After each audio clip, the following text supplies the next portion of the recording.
I would like to salute Mr. Rector of the University, all colleagues in the presence and in remote environment. I'm going to present some reflection about the school of the future. And this reflection concerns three topics: the evolution, what is today, and what will be the future. And about the evolution, we have several aspects: the evolution of the classroom, the evolution of the technologies, the evolution of the methodologies. About our students, a very important topic, and teaching process in presence and in distance environment. Let's have a look about it. About the classroom, we have to say that during more than 2,400 years, a very small evolution happens. Since Socrates teaching with their students in the gardens of Athens, he was just speaking and presenting his ideas by narrating facts. An evolution during more than 2,000 years. The blackboard. The blackboard, it was an important evolution, and it was, as the British says, talk with chalk.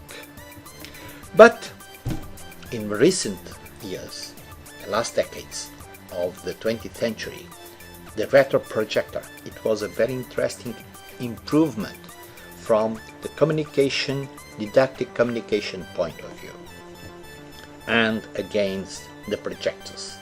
But the projectors emphasizes several aspects. No many words, no many texts. 7 lines per slide and 7 words per line. But in fact, this slide shows exactly 7 lines per slide and not less than 7 words. This is not really a pedagogical didactic communication approach. We should improve our communication tools. And about the technology, we can say that in 70 years we evolved from a room computer with a very small technology into a very tiny, thousands of times much more powerful computers, processing software, and many other things that makes our communications more appealing, more interesting. About the society. In 2 decades, we built up knowledge information society, connecting cultures, connecting civilizations in real time. But we have too much information today. Let's see what we do without it. About methodologies. We have to say that we evolved from behaviorism to constructivism in about 1 century. The theory of multi-intelligence and learning styles from Gordon and Fleming. The emotional intelligence and learning from Daniel Goleman. Interactivity and intra-activity and learning from the neurophysiologic process from Alcim Silva from LA University. And social learning and collaborative connectivism from George Simmons. A lot of improvement from methodological point of view and approaches for the teaching process. And about our students has enormous evolution. Better than everything is better to get the opinion of one student of the future. Hi Hannah, how are you? I am fine, thank you. Where are you from? I am from Portugal, but I live in London. Are you living in London? Yes, good. And can you introduce yourself, please? Well, Know that you are in school and you started in 2011. I'm going to introduce myself for my first day of school. Good. I would like to listen Some- to you. Hi, I'm Anna. And yes, so you like to be in school. And what have you been doing? I'm starting my PhD like my father, my mother, and my grandfather. Very nice. You have a big challenge in front of you.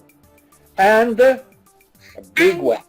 like the Chinese say, a long journey starts from the very first step. Yes. And but you have many things to overpass. And Blink my eye to the teacher and says everything is under control. good. But in case you have more difficulties, what are you doing? Blinking two eyes is even better. Yes. So, Did you like my presentation?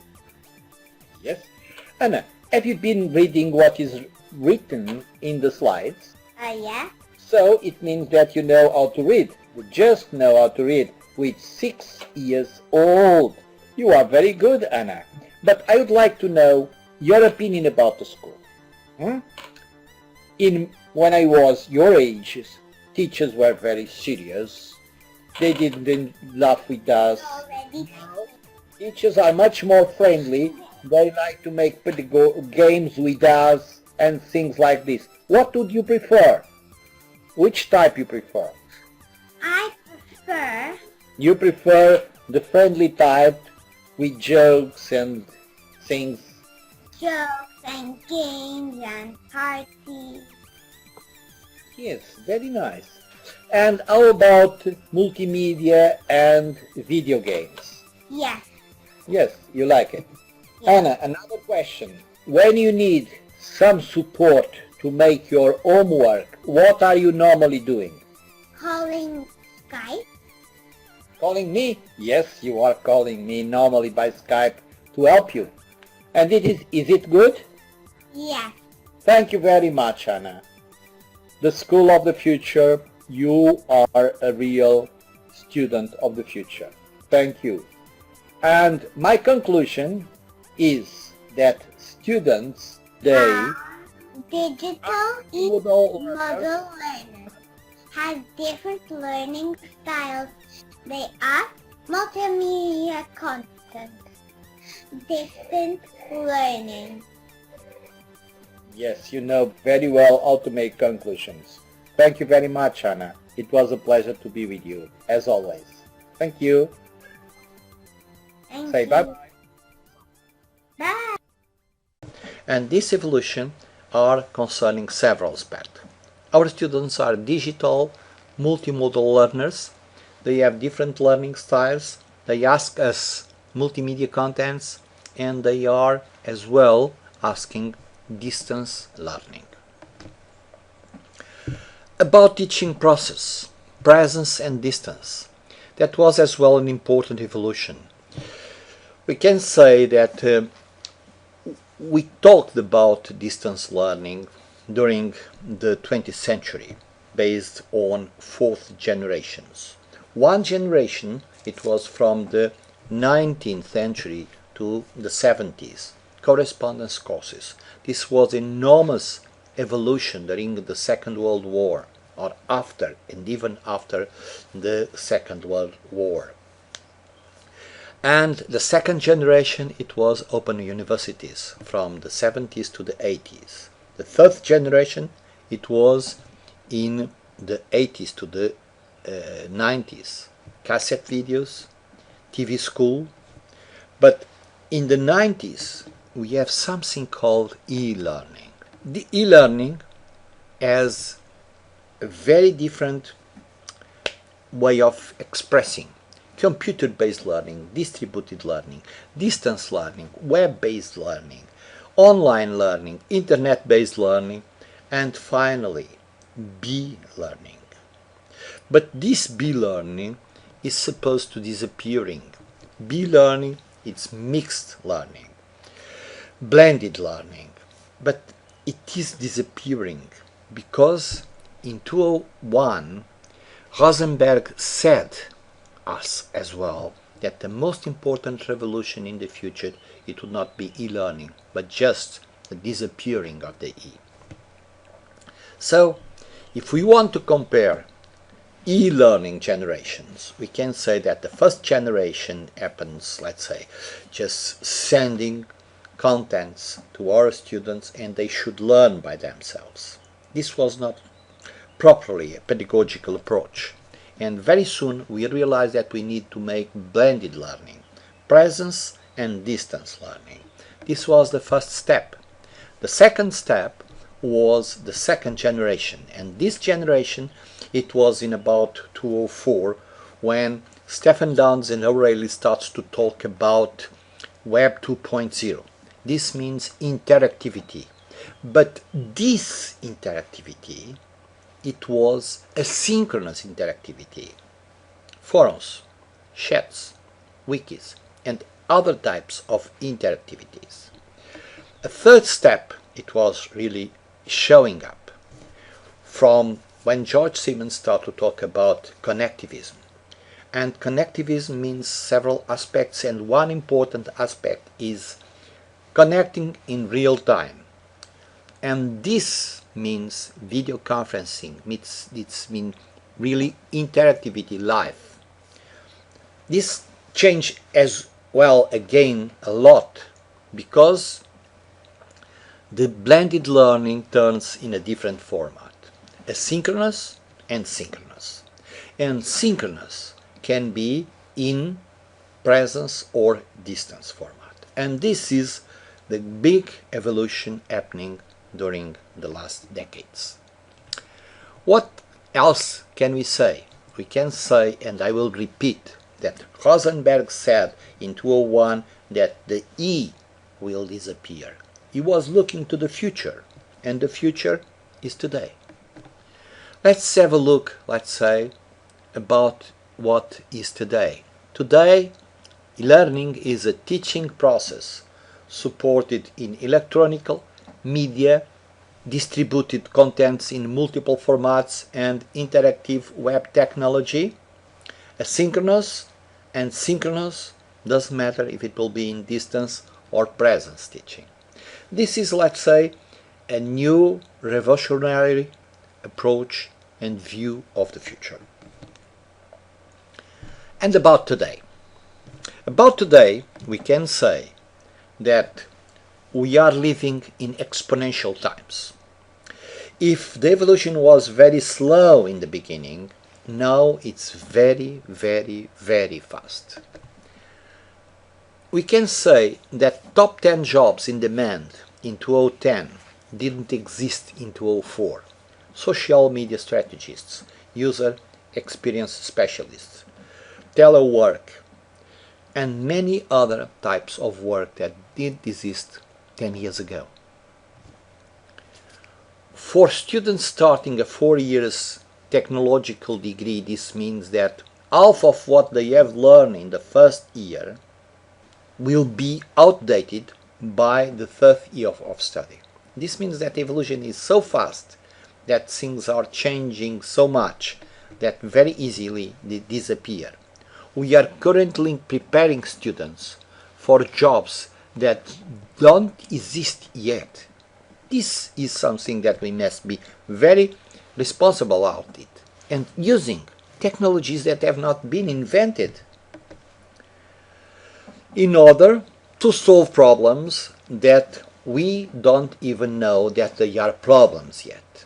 This is the overview of today and what is our challenge as teachers and preparing, let's say, and coordinators of courses.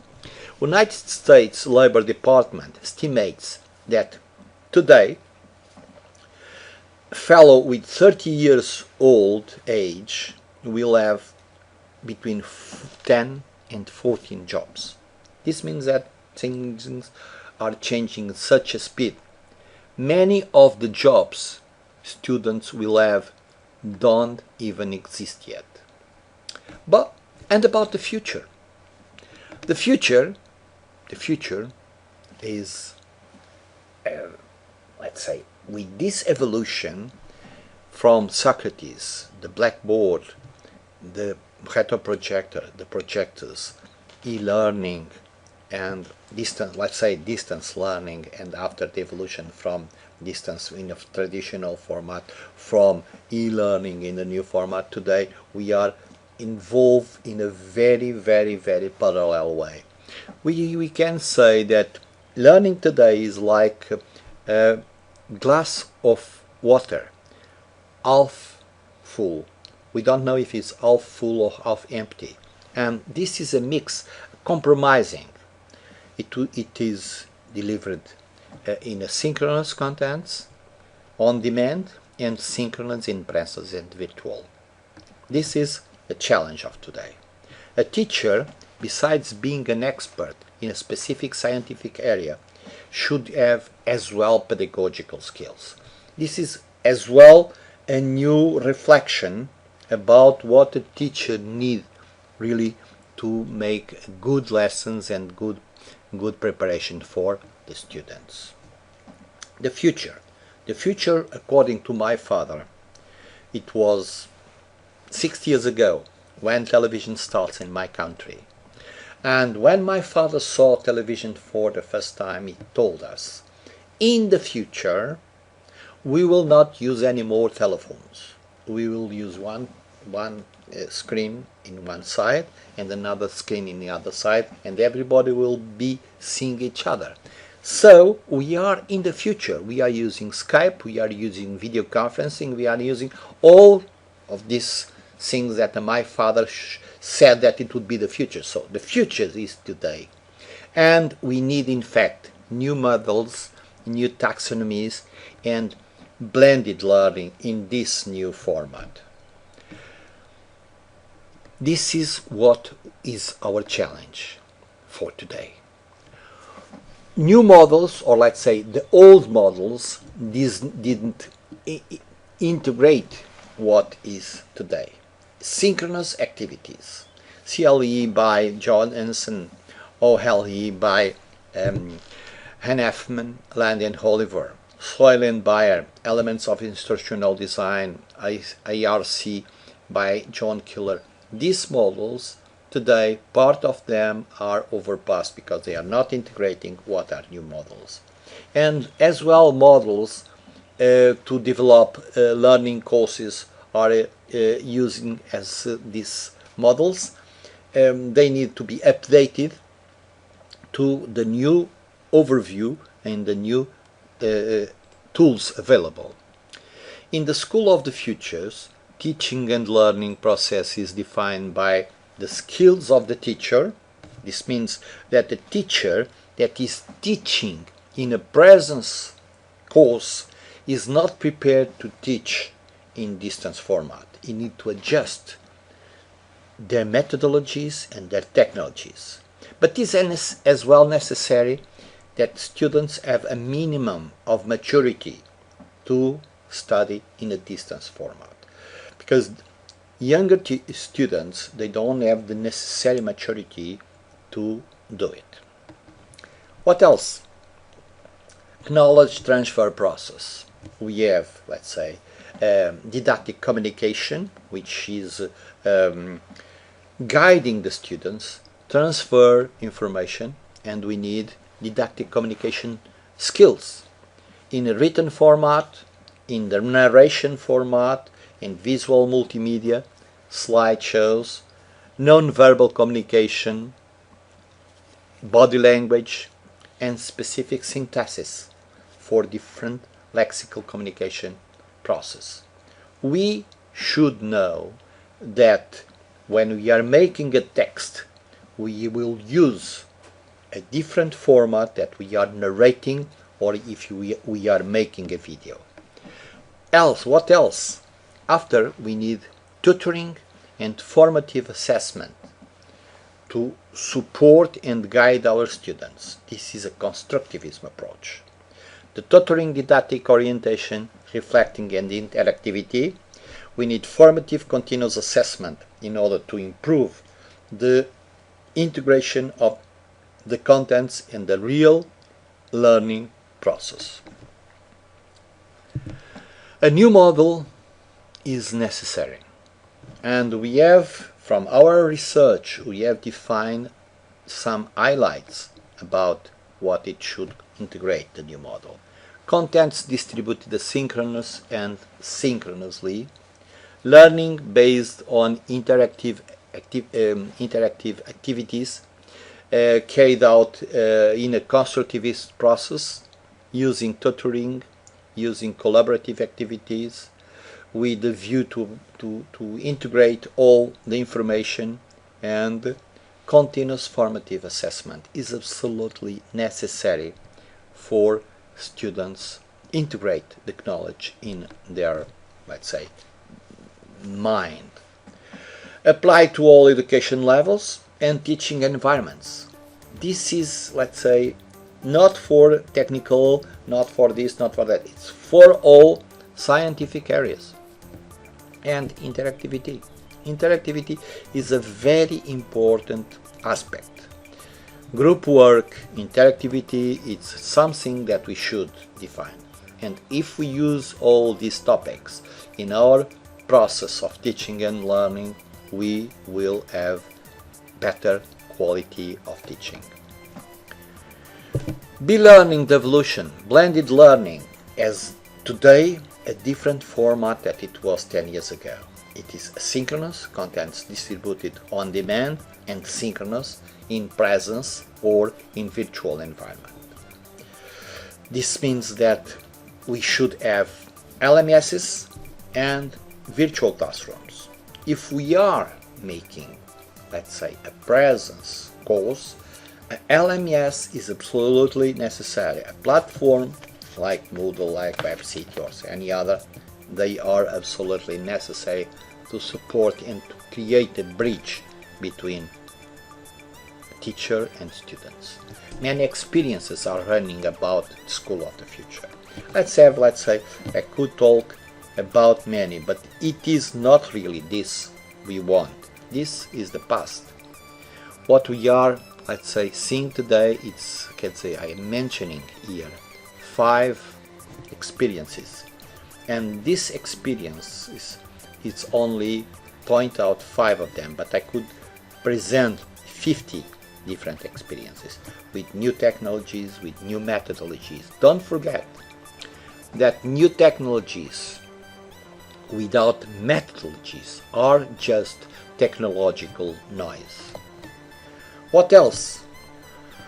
Are we preparing our students to deal with the huge quantity of information changing every day and being competitive in a globalized world? This is an important question, but I'm not going to give the answer to this. I want you to reflect, and you should answer to this.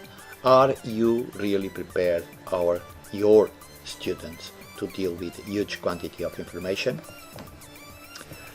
And what should be the School of the Future? In fact, the School of the Future has a couple of different aspects. Presence and distance teaching. Traditional, massive courses or in traditional format. Formal or informal learning. Create life learning habits. 4 years of university, it's an introduction for 40 years of permanent study. Teaching contents. Shall we teach contents, or shall we teach how to learn and how to use all the information that is available very easily all over internet and so on? Are we wanting graduations and degrees or a lifelong learning? And these 6 aspects are very important for you to reflect about what will be the School of the Future. And what to do? Just make e-evangelizations for our teachers, colleagues that they are not realizing that this is, and be yourself a missioner. Just join our community of the School of the Future methods and technologies. We wait for you for debating your ideas, for improving our knowledge. And the question is, are we teachers prepared for the future? The answer is yours, not mine. Thank you very much for your attention, and I'm glad to answer the questions you want to put to me. Thank you very much.